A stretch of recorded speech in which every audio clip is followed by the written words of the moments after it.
Hey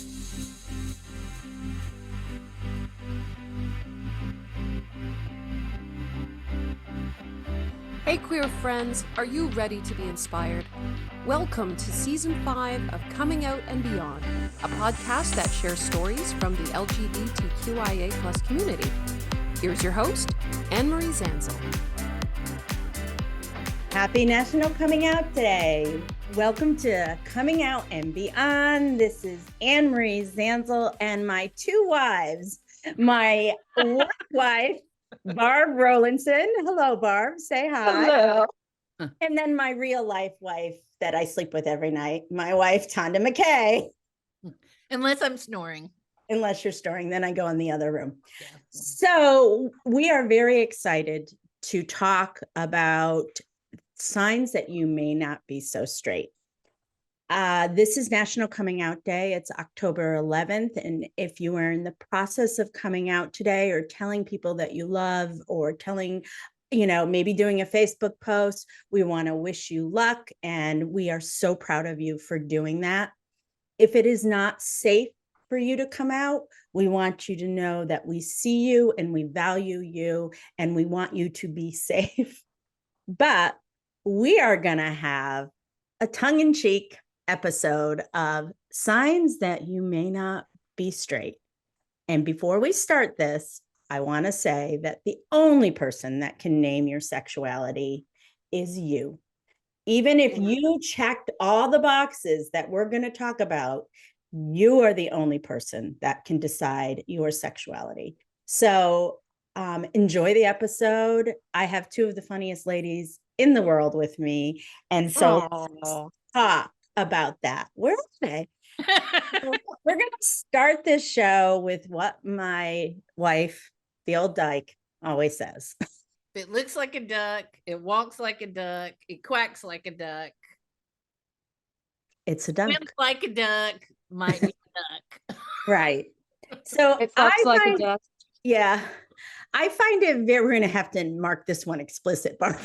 I just took it there. Yeah, I find that I get people, on my website, I have people ask me questions because I have a chat bot on that. And, the questions are, I've slept with this person, this person, this person, this person. Am I gay? And I'm like, honey, I can't name that for you. You have to name your sexuality. But, that's somebody. You're not straight. But you're not straight because if you're sleeping with women all the time or a lot of the time, you're not straight. You could be a lesbian, you could be bisexual, you could be pansexual. You're having a good time. But you're having a really good time. So let's give some ideas of how you may not be straight. Okay, so I'm going to jump in here because it tags on to what you've just said. Mm-hmm. You're having a good time. If you're having a few drinks, if you're smoking a little wacky tobacco, and you find that when you are under the influence, you start, smooching on the ladies. In there. It might be a little bit gay. You might not. I don't know. I can't say. But when our inhibitions are chemically removed, sometimes that causes our clothes to be physically removed, and then we do the things that we maybe want to do with other women. Oh, that's like when in my book, I wrote about that. Like my first time I really realized I was attracted. I mean, I can still remember how intense the feelings were for this waitress in the bar. And the next day, nothing happened. Next day, I woke up and I was like, I was 3 drinks away from a lesbian encounter. I just discounted it. I was like, it was because I was drunk. And yeah, it's right. I was drunk and I let the guard down and the feelings came up. Okay, what's the drinks? The 3 drinks? Yeah, every woman's 3 drinks away from being a lesbian. For I think we're all 0 drinks away from that now. I'm 0 drinks from being lesbian. Well, and so that leads into another thing. Straight girls don't lie awake at night wondering if they're gay. Yeah. So if you're like Barb and I can really relate to this. By the way, Tonda came out during the dinosaurs, right, Tonda? It's before they invented the wheel. It was before they invented the wheel.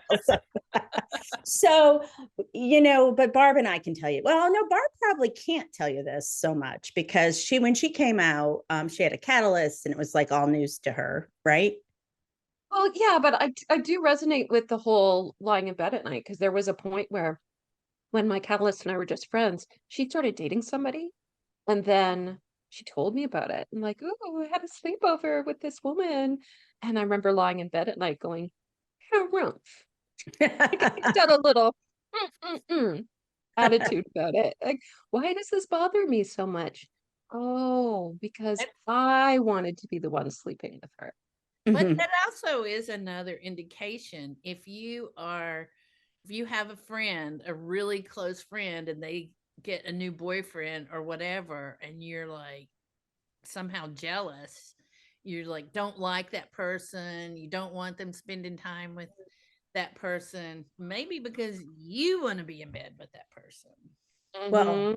or like Fortune Feimster in her Sweet and Salty episode where she gets the cream and she rubs all her friends' arms with the cream. And she would get so mad that her friends would have new boyfriends and stuff like that, but she didn't know she was gay. So, Mm. so you're talking about you.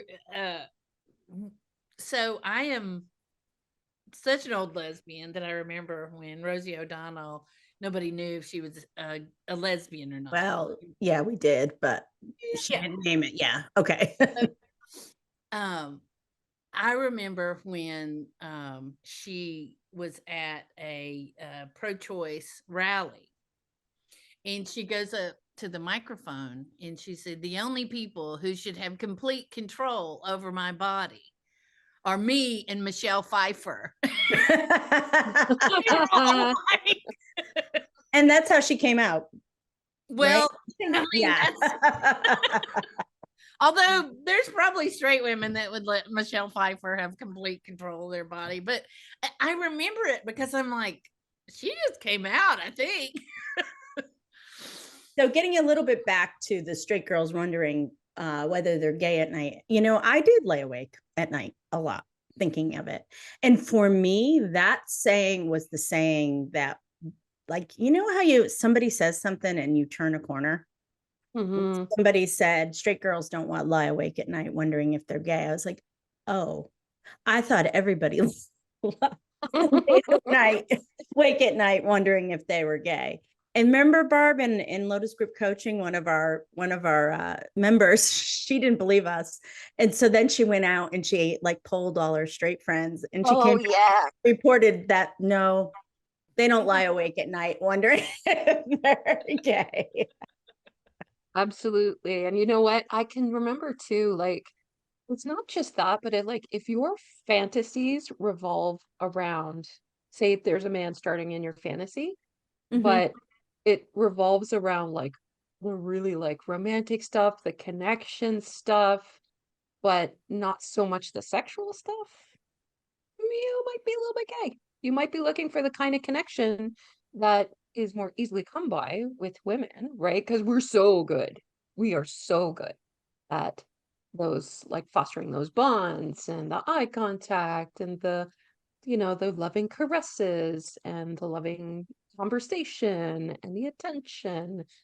But, if all of those pieces are there and you've just kind of like plugged in a figure in that like romantic lead because that's what you think it should be, Mhm. but there's really not a sexual piece to it. Mhm. I mean, that might also be a sign that you are asexual, I guess. True. But, True. Yeah. you know, Well, I Well, remember in like junior high, certainly high school, I would think about what it would be like to be one of my friends' boyfriends. And like, I mm, never thought, am I gay? I would just think about what it would be like to be them and be able to kiss them or whatever, you know? well, and talking about sex a little bit.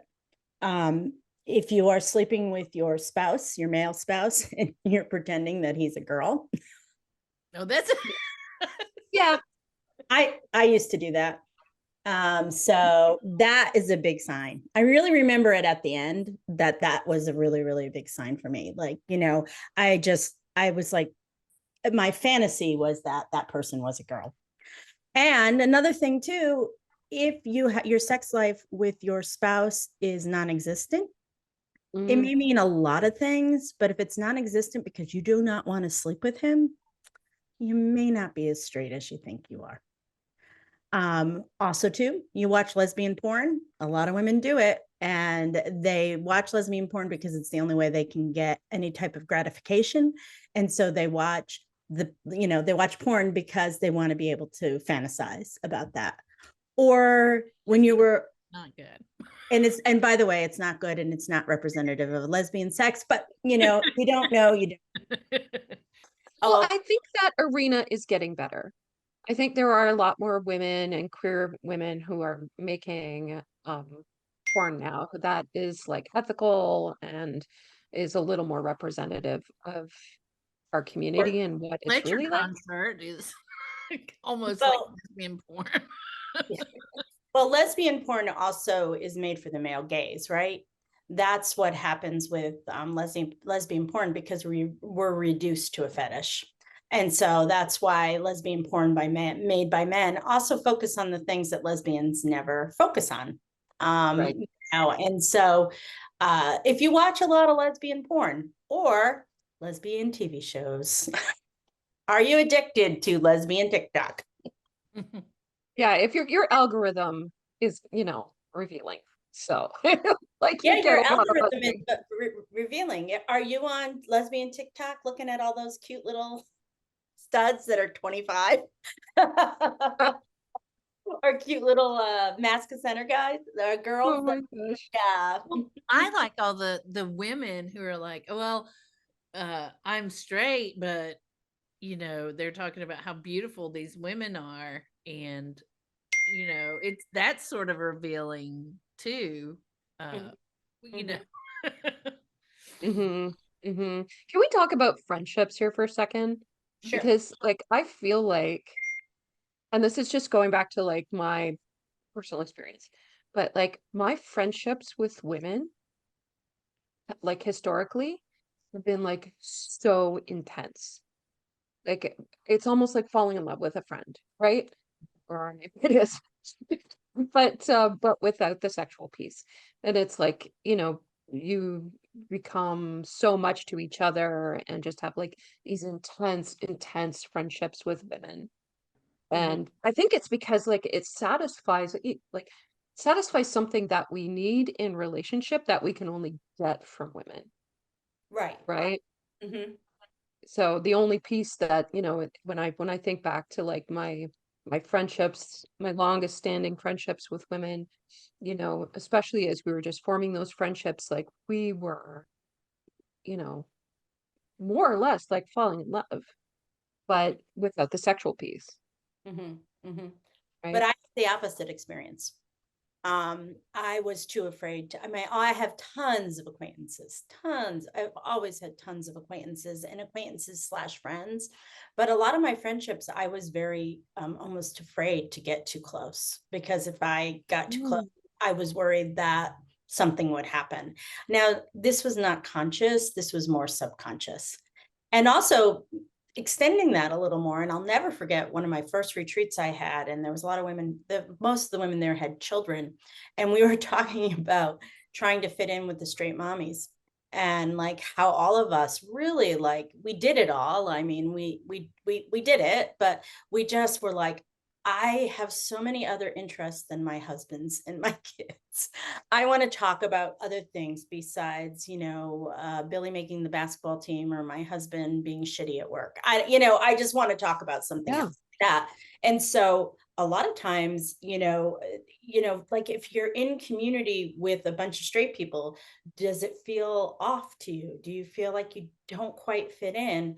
And Mm-hmm. firstly, if you go to a place where there's a lot of gay people, are you running to them?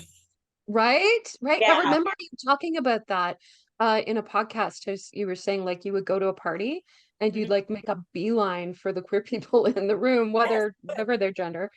because that's where you felt comfortable. I know I was a theater kid, so I was surrounded by queer people all the time, and I probably had more queer friends than I did straight friends Mhm. as I was growing up. I don't know. What about you, Tonda? Be a sign.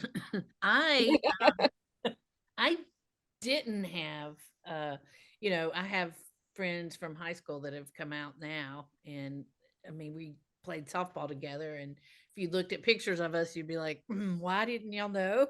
But you know, um but I was so wrapped up in the church, but I Mm, had friends, we were very religious, but we would I would spend the night over there, it wasn't anything creepy. It was just like we were like 15, 16. I'd spend the night at their house. We'd sleep in the same bed in their t-shirts and underwear, and I was always just loved that, but it wasn't a sexual, like I didn't realize that it was a sexual thing right. at the time. I know that sounds weird, but I really didn't, Well, you were yeah, but you were a sheltered little Southern Baptist girl. You wouldn't like you and in conservative religious traditions, I mean, it's all male, female, male, female. Of course, you didn't think that you enjoyed it so much because you were attracted to um Yeah. them.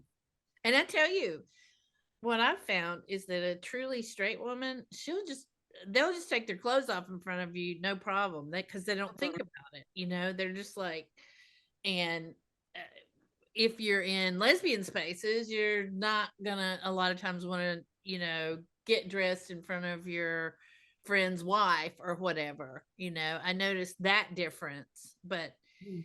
if you're in a room with a bunch of straight women, they're going to be walking around in their bra, or you're in some space where you're having to get ready. They don't even think about it. mhm, Mhm. mhm. Mhm. Thankfully. So I guess it was easy for you to be chased in school. Yes. Tonda. Well, I read I never had a guy really try to do anything or didn't really even date, and it's because I was like reading the daily devotional. Even though it was a public school, we would read the daily devotional and It's have prayer. often a what we would say a block for some gentlemen because they didn't think that they were going to get anywhere with you. I will tell you one thing that you might indicate that you're not straight. I can't remember one moment or one day that I ever thought or fantasized about being married to a man. Not one time did I think, oh, I'll marry a man and we'll do this or we'll do this, let alone having children. But I never even thought about being married to a man. Well, I always thought about having children. And so when we were growing up, like a man was required for that. So now it's not so much required. And I know there were pioneering lesbians that in the 70s and 80s had children and stuff like that. Um, but what I found really interesting is, like the wedding day stuff, like so many women like think about their wedding day and fantasize about their wedding day and all those things like that. I had no plans for my wedding when I married my ex-husband. I just wanted to have a small, tiny little wedding and get married. And we had a huge wedding because he wanted that. But I never thought about my dress. It, it just never entered my mind about getting, Mhm, and I've seen like some of my nieces get married and, it's been their focus of their lives. Like, and I'm like, okay, well, no, that was not my experience. mhm. We hear this in group, right? Like with the women who participate in our group is that many of them have like this strong desire to have children, but Right. like shoehorn themselves into this straight marriage and kind of like compartmentalize and put away Mhm. their same-sex attraction are like, well, yeah, I'm probably bisexual, or I figured I was probably bisexual, or maybe even I came out as bisexual in high school, but I really wanted to have a family and I really wanted to do all the things like as prescribed, right? For women. I really wanted to, you know, be a good girl and please my parents and get the degree and got the husband and I really wanted to have a family and he seemed as good as any. You Right. know, maybe Yeah. they even do have favorable things to say about their husbands, like, he seemed like a nice guy, he's, a stable job, et cetera, et cetera. So I just put those feelings away Mhm. and focused on having a family. And like that's like a long-term distraction, right? Like once you enter the world of parenthood, and not just when they're little either, like even when they become bigger, they just their problems become bigger. So Well, yeah, and piggybacking on what you're saying is that so in our later in life community that Barb and I work with, we have heard this, what she said about people shoehorning themselves in. A lot of our women, if you never really wanted to get married and you hit about 30 and you're like, oh shoot, I have to get married. A lot of our later in life women have not gotten married until they were in their 30s and they tried to make it work. There's some other things too, that a lot of times when they've had their first child or their second child, they start to realize that they're not as straight as they thought they were. And, because it's having a baby is a catalyst moment and they start to realize it helps them reframe and rethink. So if you're in your 30s and you're starting to have a family, I have talked to women who have been pregnant doing a connection call with me because they're like, oh shit, I'm gay. And then, oh, I'm also 6 months pregnant. And so, and then a lot of times they just throw in the towel and they try to make it work. And then a couple years later, I see them back. So if you've gotten married because you think you should, I have heard so many of my clients talk about crying while they're going down the aisle. I yes. so many of my clients talking about the panic attacks they had, like, why am I getting married? I shouldn't be getting married, but it was too late and they couldn't call it off. And if you do want a family, Mhm. you are gay, get you a nice soft butch who never wanted to have children but would be very happy to help you raise yours. Oh, Um, no, it's theirs together, but Mhm. you know what I mean? They're very Yeah. happy to do that. mm, What are some other things? If you want a haircut like this, you but might be lesbian. Well, if you love Home Depot more than anything in the world, you might be a lesbian. well, yes. And who couldn't love the Home Depot? Although we're not allowed, our people aren't allowed to like the Home Depot anymore, right? Is that I guess No, we just kissed our Home Depot sponsorship goodbye, but no, you're thinking of Tractor Supply.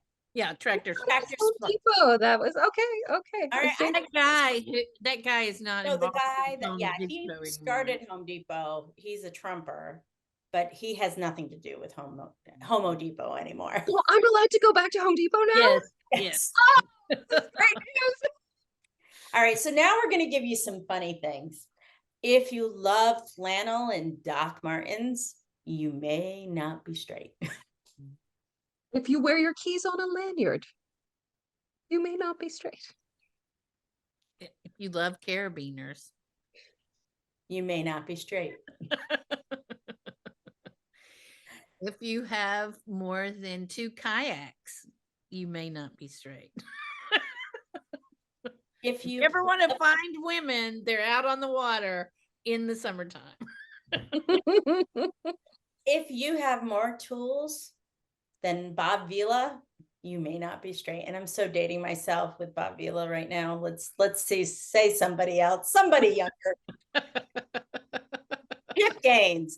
If Then you have more tools than Chip Gaines, you may not be straight. Too funny for Home Improvement. I'm sorry, you're asking me for references for Oh, updated I know. Bob Vila? I'm not gonna know that. Okay. So we're given some stereotypes, and I'm glad Barb brought this up because if you have never seen Barb, she's a very femme lesbian. And this is the thing, is that it gets confusing because if you're somebody who looks like Barb, and here we are talking about all these tropes, but often femme lesbians, by the way, are the biggest tool owners of them all and fix everything.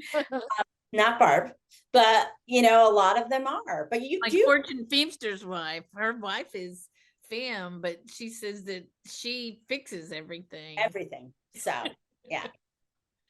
Well, I find like femme lesbians, they obviously like presenting like femininity, like more traditional femininity, but it's usually very distinct from like straight femininity. It's Mhm. less conforming. Usually it's like bolder in many ways. Yes, it Um, is.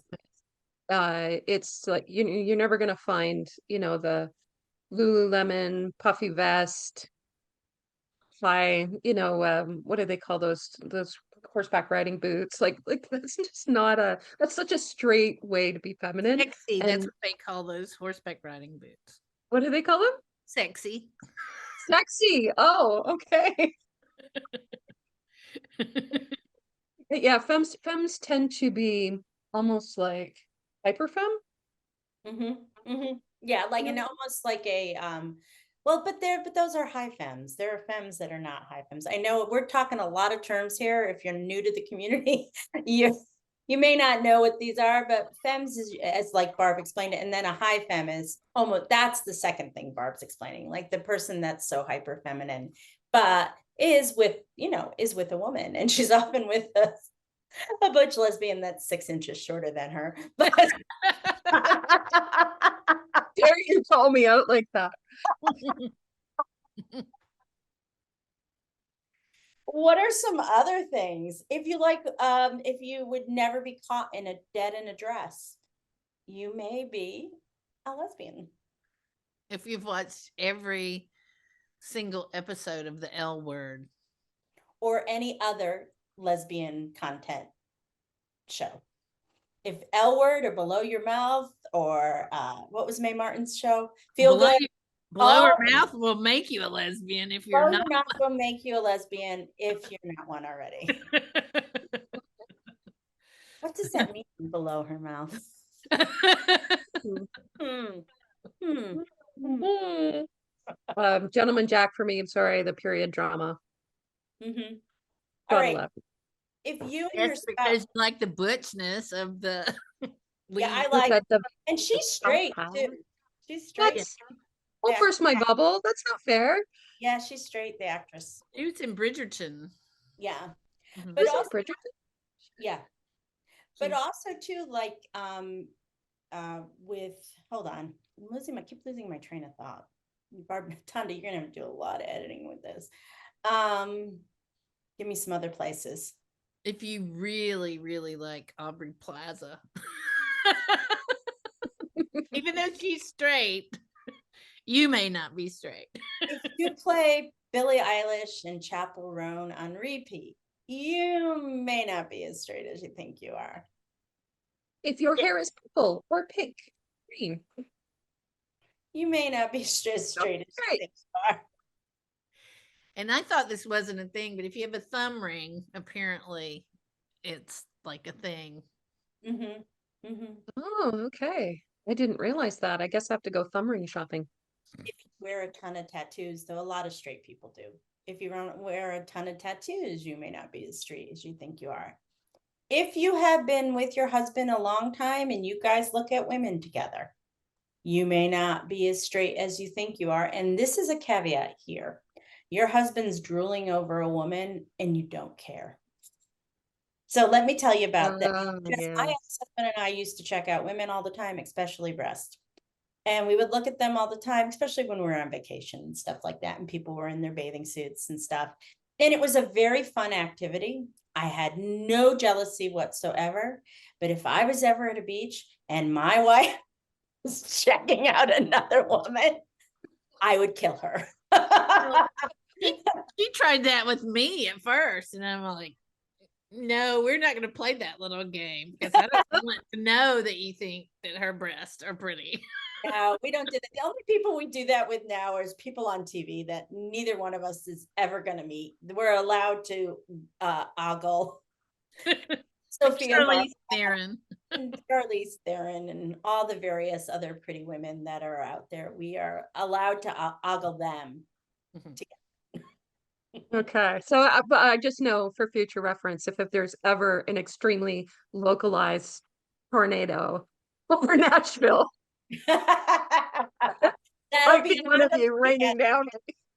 Kind of looking at another woman and me losing it. No, I could never do that to them. So, but that's really a really good point because, if you don't have any jealousy of your spouse, your Mhm. male spouse looking at other women, you don't care, you enjoy it with them, you know, the natural feeling is to have some jealousy, I believe, if your spouse is like looking at somebody sexually. Mhm.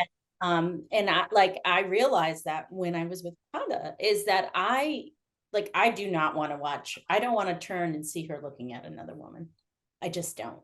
And we both know that and respect that with each other. We don't flirt. We're not flirters. We don't flirt with other women because we're very respectful of our relationship. So we don't, because there's me, there's Tonda, and then there's the relationship. And so we don't do that. But a lot of people do that with their spouse. Mhm. Mhm. Mhm. If you've noticed yourself in a next step further, if you've noticed yourself checking out women, like really checking them out, like looking at their bodies, looking, maybe you're a butt girl or boob girl, or you like long legs or something like that, and you find yourself like staring at them or thinking about other things, you may not be as straight as you thought you were. And it's okay to do that. That's normal for someone who's not straight. There's nothing lecherous about it. There's nothing gross. It's just normal. If Well, you maybe. go ahead, Barb. No, no, no. Go ahead. I was just gonna say, if you really, really identify with the Chapel Roan music, the because she's Mhm. basically in this last album, she is coming out in Mhm. these songs that she wrote, and if you super identify with that, then you might not be straight. If you're listening to Chapel Roan in that verse, and you wake up into next to him in the middle of the night, and nothing more than his wife from "I Told You So," and that resonates with you like at the core soul level, like if you understand that verse without even thinking about it, you may not be as straight as you think you are, or you may not be in a happy marriage. One of the other. That honestly, and I've been divorced for a long time now, but that lyric, it was like someone hit me in the chest with a baseball bat. Like, Mhm. holy smokes. Like that really speaks to like the grief of time lost, right? Like, Well, and then how she like says, "I told you so" at the end, mhm. like that song, if that song, like I love that song because it feels like my life. Mhm. And so if that song makes you, if you've never heard it, we're gonna link it at the bottom. If you've never heard it, I don't know how you haven't, but if you You've have, been living in a cave if you've never heard it. that's okay. Lots of people live in caves. But if you've never heard it, we'd like you to listen to that song. What did you say? Lots of people. Like lots of people live in caves. Cave Just people. because it's I mean, it's like it's like you see it I mean, you hear it everywhere. I know. What are some Mhm. other things? Um, well, You, I mean, why we're talking about music. I mean, I think if you gravitate towards some of that other like queer music, if you like women performers, if if you're like women actors, if you sort of gravitate to your interests in media gravitate towards women and Mhm. women's content, oh, it's not a definitive sign, but Well, also, like, I am so jealous of the younger women now because they have Fletcher and Chapel Roan and all And these, like, just Billie Eilish, you know, they have all this lesbian music that's not mhm, like hidden or whatever. Or folksy like the Indigo Girls, because the mhm, Indigo Girls, icons, but their music is very Americana, folksy. It's that the new lesbian singers have a lot more edge to their music and they're much more explicit. I mean, the Billie Eilish song, well, and there can be quirkier too, right? Like when I think of like old school lesbian music, I think of Indigo Girls, or I think of Melissa Etheridge, and they're sort of very earthy, you Right. know, Yeah, a that's what I'm little saying. more like substance to their voices. And then, you know, the newer generation of music, like they're a little more quirky, I think. Well, they're And very sex, much more explicit. they're And much more explicit, they're sexy, and they're much more femme. A lot of them are super feminine, you know, Mhm. like Renee Rapp. She is so feminine looking. And, you know, she may not be in her personal life, but in her music life, she definitely has a very feminine vibe to her, you Well, know? I have to say that, you know, having come from not having any representation. I mean, obviously, Katie Lang and Melissa Etheridge came out, but I was gay long before they came out. But I remember hearing that Halsey song, "I'm Bad at Love," and Halsey's not like a gay icon or anything, but in that song, she talks about dating men and she talks about dating women. And I just couldn't get over it. It was on the radio and it was no big deal. She was just talking about, you know, and I was just like, how is nobody talking about this not being a big deal? But to me, it was a big deal, you know. Well, and for me, it's been like watching Tonda find so much joy in this music because when she was young, it didn't exist. And so like she's very, I mean, like I am so up on the people that are, you know, new, because she loves the music because it, I think, feeds a part of her soul that never got it when she was young. And then all of these, you know, these young queer artists out there singing about queer life and queer love is Mhm. just so affirming for people. And so, you know, if that music really speaks to you, you know, you may not be as straight as you thought you were. I started crying the first time I heard that Mary Lambert song. It was a long Oh, time ago Oh, because my we first, all know what you're talking about. yeah. Say no more. We like, oh my God. But me having been in the too. church, and my first Yeah. lesbian lover was my prayer partner, you know, it was Yeah. just like, I'm like, she probably had that same experience, you know. Well, that song, She Keeps Me Warm, was sampled by Macklemore at the Yeah. end for Same Love. And Hmm. I remember, you might not be straight if that makes you cry. Because Yes. I would hear that. This was before I came out or anything like that. And I would hear that at the end of the song and I would start crying. I'm such a great ally. I'm really good ally. Queer community. But if you are a good ally to the community and love everything gay, or you have a queer kid and you were happy and excited when they came to you, you may not be as straight as you thought we were. What we have found traditionally is that most of the women that come out later in life often are really big allies to the queer community. Maybe they don't go to Pride or anything like that, but they will, you know, never like, they'll try to be friends with people that are gay. They will be supportive of people's marriages. They'll do all of those things. And so if you're a huge ally, you know, that's just, I'm not going to say you're not just straight, but that's a real clue. That can be a clue for some people. And you know what? Again, it's not just one thing. It's like a whole bunch of things. So any Mhm. of these things that we're saying, if more than one resonates with you, it's okay to take a look at your sexuality. I think you raised a really good point about like crying at that song.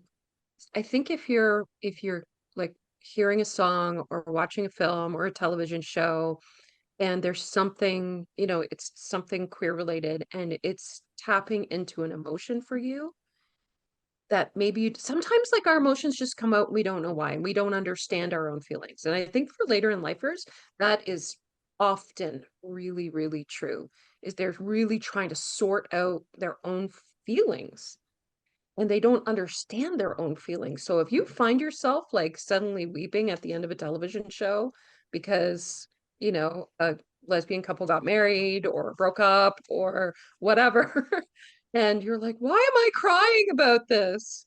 Mhm. Or It like, might be because there's something in there that, you know, it's tapping into that you don't quite understand yet. Or Yeah. that you're longing for. or like when you went to that service? Oh, at Yale. So when I was in divinity school, I was such a good little ally. And they were having a national coming out day service, and I was going to go to support my queer friends, and so I go to the service. And I mean, it was the moment that that's the moment when I realized that, yes, I am not straight. Because in that moment, I started crying hysterically. And I was so embarrassed. What am I crying for? Why am I Right. crying? And I'm like trying to hold it together, Quack, and I left. What did you say? quack, Yeah. And, Right. and like I me duck. said whack. I didn't know what the hell you were talking about. Yeah. Quack, you might be a duck. Yeah. No, but I remember leaving. That was the time where I remember leaving um uh, the chapel and being like, how am I going to do this? Like at that time, I had 4 kids between the ages of 5 and 20. I mean, like, how am I going to, well, no, actually even younger than that. How am I going to do all these things? And I didn't do any, I mean, and like a lot of straight women, excuse me, like a lot of women trying to figure out their sexuality, I kept going to the therapist. So if you've been to a therapist a couple of times who sometimes are not very good about all of this stuff and talking to them about your sexuality and they dismiss you, Mm-hmm. people don't bring up their sexuality if they're not struggling with it.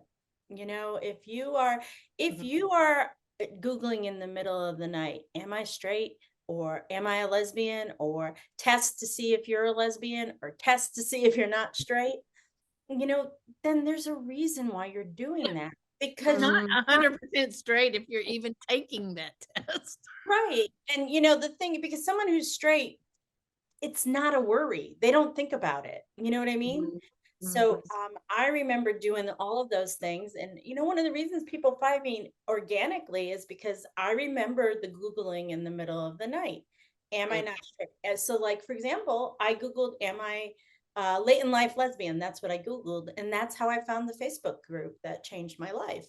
So, if you are up in the middle of the night Googling this stuff and thinking about it, it's okay that you're not straight. You don't, Barb and I, when we work with our people on Lotus Group coaching, we only work, our only criteria is I may not be as straight as I think I am. And we have seen our clients go from divorcing their husbands and living a life to people that have been separated from their husbands and then move back in with them, because that is their journey. And Barb and I are just here to support you on what you need to do. And that may not be everybody's choice. We have a sense that person will be back a year and a half, but we're not going to tell you not to do it, because this is your life.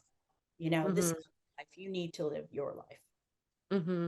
Yeah, can we just underscore once again the whole therapist thing? Because like the whole point of therapy and being a therapist is to help people self-determine. And it flames at the side of my face when I hear women tell stories that they go to therapy and the therapist says, "Oh, no, you're not gay," or like, "No, you're not Okay, gay." it's a And phase. especially if it's a couples therapist, especially because so often their goals are like to keep the marriage together, right? Let's not forget that some therapists got A pluses in school and therapists got B pluses in school. Not all therapists are created equal. There are quite a few terrible therapists out there. And really, like when you're looking for support, well, first of all, you have to be believed. If you tell something to your therapist, like it's their job you're the expert on your own life. It's their job to believe you, right? And to support you. Barb, Even if they suggest like, or if they might be thinking it's not, but it's their job to listen. the first I went to a therapist a friend of mine recommended, and I literally said, I said, I just was losing my mind, and I was like, make me not be gay. That's just literally what I said. I said, please, please, let's talk about how for me not to be gay. And Mhm. she said, what's so wrong about being gay? And I still remember that moment going, if you don't frame it in like Religion. the Roman road or whatever, I was just like, well, it turns out she was a big old lesbian. So that's why my Well, friend there you go. had sent me to her. But uh luckily, I landed there through, Mhm. You but were lucky. You, especially in the time you grew up in, you were so lucky you didn't hit a Christian therapist or something like that, because you would have been suppressed. You would have and been. I have to say one thing. If you are in couples therapy, you need your own therapist, because a couples therapist is there to keep you together. And Mhm. Right. so if you, just like my beautiful wife, if you talk about your sexuality, they're going to try to keep you with who you're with. Yeah, my therapist, who I really did like, she did help me in a lot of ways. But one thing that she did, which is a no-no, she saw me and my husband together. And that's like a no-no. You should have your own therapist, and then you should have a couples therapist. And so in couples therapy, when I told her that maybe, I thought maybe that I might be gay, this therapist dismissed it. She, like a lot of women, I got, it was chalked up to my complicated relationship with my mother. And we can all insert our eye roll here.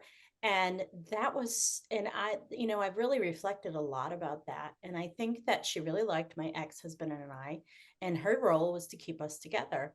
And that information that, one of us was saying, hey, I'm not, that's like critical information. If Yeah. any of you are therapists out there and you hear somebody say, I don't know if I'm straight, you need to pay attention to that. Then when I came out to her, and then a couple months later, a couple years later, I came out to her, and I was still very much in the beginning, and I'm like, I don't know what I'm going to do, blah, blah, blah, blah, blah. And she goes, well, lots of couples stay together. It's called a mixed orientation marriage. And even at that point, I was like for maybe a second, I considered it, but then I'm like, I don't want that, because a mixed orientation marriage, and at that point, I was only thinking of myself, but it means I gave up something to stay married to somebody who wasn't really a great husband anyway. Because he was not there for me at all. So I'm so glad that I just quickly dismissed that, because I'm like, I don't want to be in a mixed orientation marriage, because I feel like Not a I lot. give up something and he also gives up something. He would have given up, he wouldn't have known, he would have stayed married forever. He would have given up the opportunity to be with a woman who was straight. And Tonda and I have witnessed how his wife, his girlfriend, treats him versus like how our relationship is. And it's like very interesting, because she's very straight and she treats him, she's like, oh, you need to carve the turkey, I can't do it. And I'm like, oh God, give me a break, girl. No, you don't want to carve the turkey though. So well, that's 1,000 years ago when I was breaking up with my one boyfriend that I had. He was like, you can be gay, we don't have to get married. He was just doing all this stuff, and I was like, that's not fair to you, you Was know? he gay too? No, no, not at all. He I wanted will talk to you children. about that off camera. Please. Yes. He wanted children. He's got like 4 children, I think, or whatever. And Never would I have was like, I happened. don't ever want to have a child. I'm fine being around them and raising them or anything, but I Being don't want a them. grandmother to one, you're fine with Grand that, but you Grand don't Dyke to one. Van Dyke, yeah. So Oh, Grand Dyke, that's PD. So if you are in the process of coming out today, or thinking about coming out, all of these things are stereotypes. They're tongue in cheek. But sometimes there's truth behind stereotypes, and that's why we're talking about these today. Can I say one thing Mhm. about coming out day? Mhm. Yes. Because a lot of people say, why do I need to come out? What's it for? You're not coming out for yourself. You're coming out for the 9-year-old, the 12-year-old, the other people behind you, 65-year-old the that 65-year-olds, the people who are not there yet. That's what you're doing. Mhm. That's what it's most important in having been a lesbian forever. I have such a heart for, I realize that I need to be out and seen for other people, Mhm. Mhm. Mhm. you know. Well, and I don't know if I agree with you so much. It is about other people as well, but it's also about showing up authentically for who we are.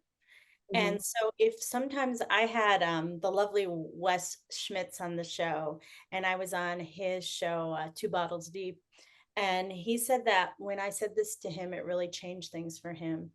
He said, "You said to me, it's if you think about it, let's reframe it as letting in.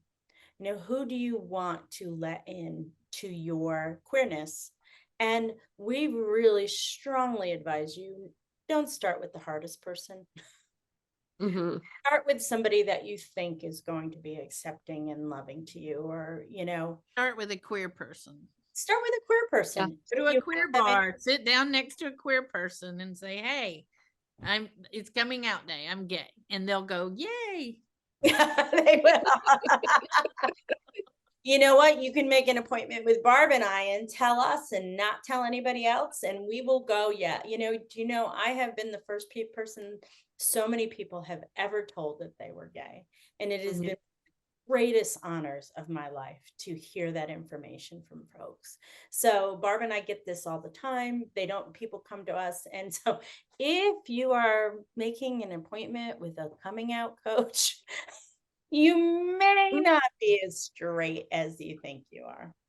I think Um, it's both too. I think both of those things to live authentically, it's good for oh, you yeah, it's a bunch of reasons why. and Mhm. those behind you.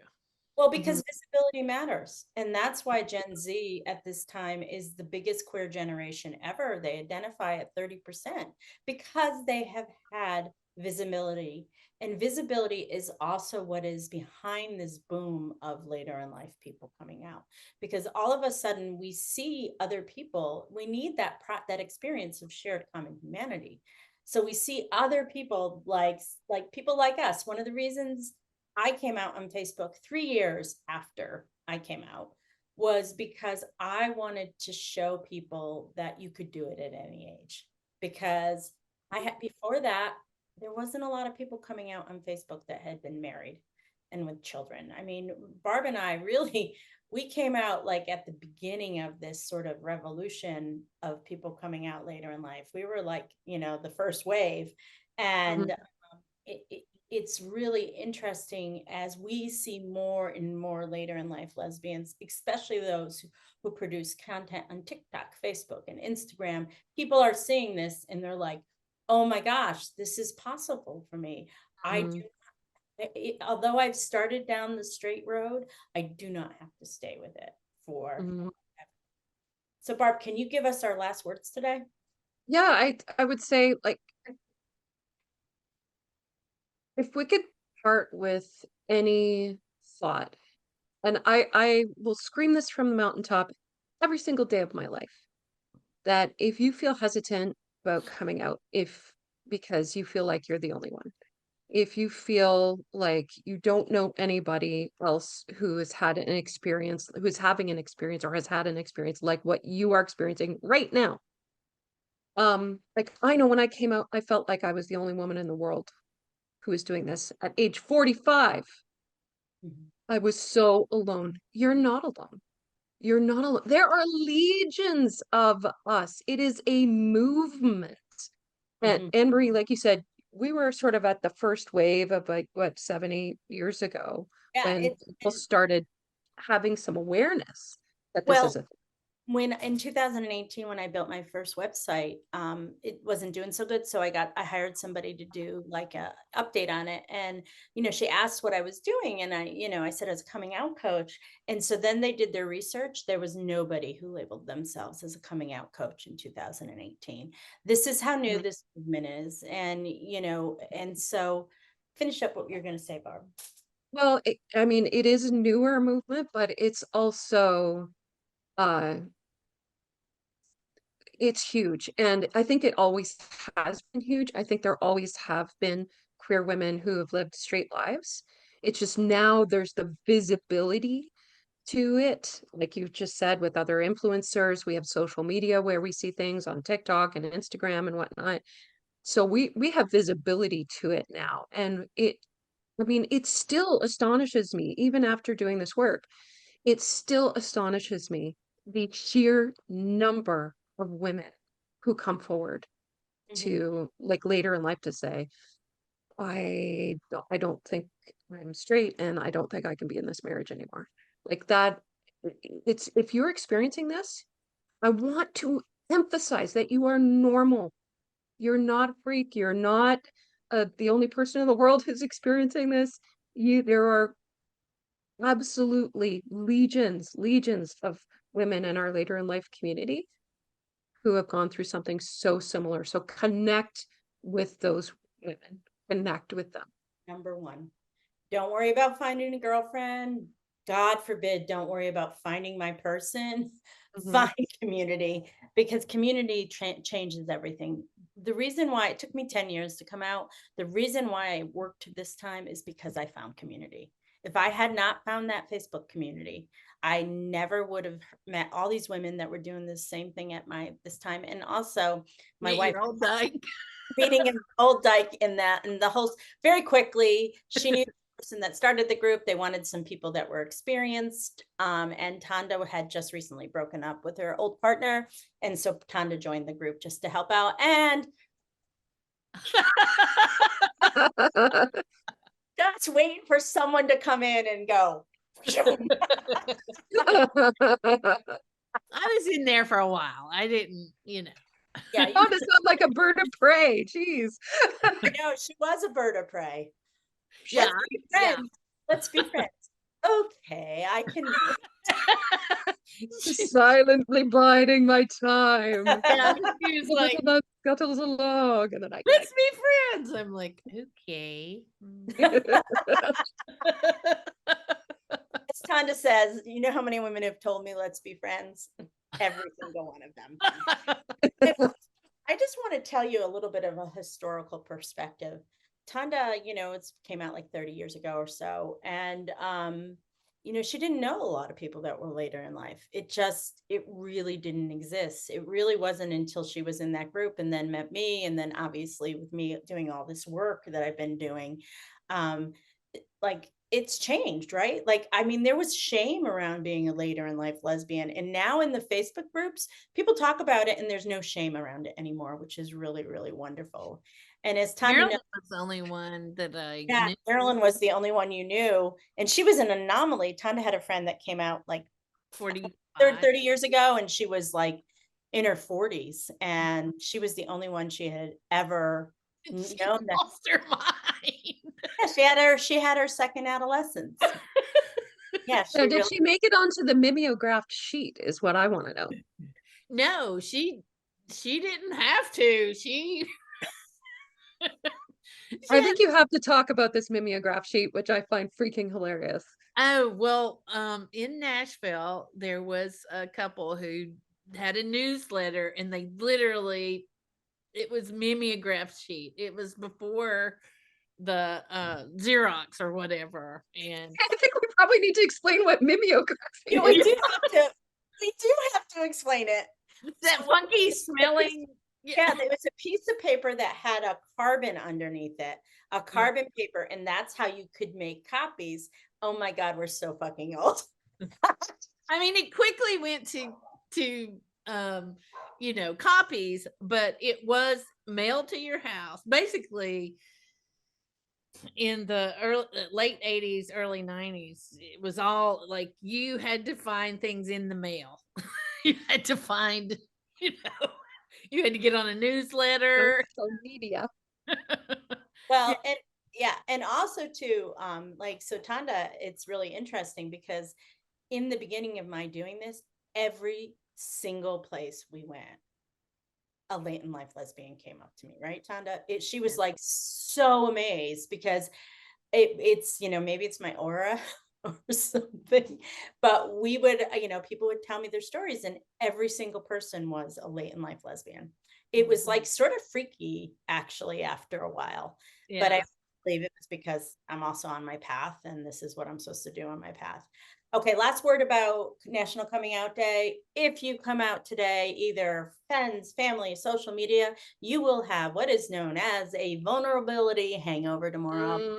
What the hell have I done? I have just told the world I'm gay. Oh my God, I am so screwed. No, honey, you're not screwed. This is really normal. It's really normal to feel vulnerable, and because you just shared a part of yourself that a lot of people didn't know about. And for those of us who come out later in that life, that has been a closely held secret, whether consciously or subconsciously, for decades. And so of course you're going to feel vulnerable. Don't worry, it goes away. In a day or two, you'll be fine. That one day of feeling like really, really just sort of icky and vulnerable, it will pass. So we just want you to know that. Happy National Coming Out Day. Happy National Letting In Day. We are so proud of you, and we are so very, very happy for you. Yes. Hooray, you're gay. We need to make t-shirts. That'll be our Got on a t-shirt. Hooray, you're gay. You've been listening to Coming Out and Beyond, LGBTQIA plus stories with Anne-Marie Zanzal. New episodes of the Coming Out and Beyond podcast drop every other Friday. You can tune in at Apple Podcasts, Spotify, Google Podcasts, and at annemariezanzal.com. Be sure to hit subscribe when tuning in so you never miss an episode. And for more resources, articles, videos, and a free downloadable guide for coming out later in life, visit annemariezanzal.com.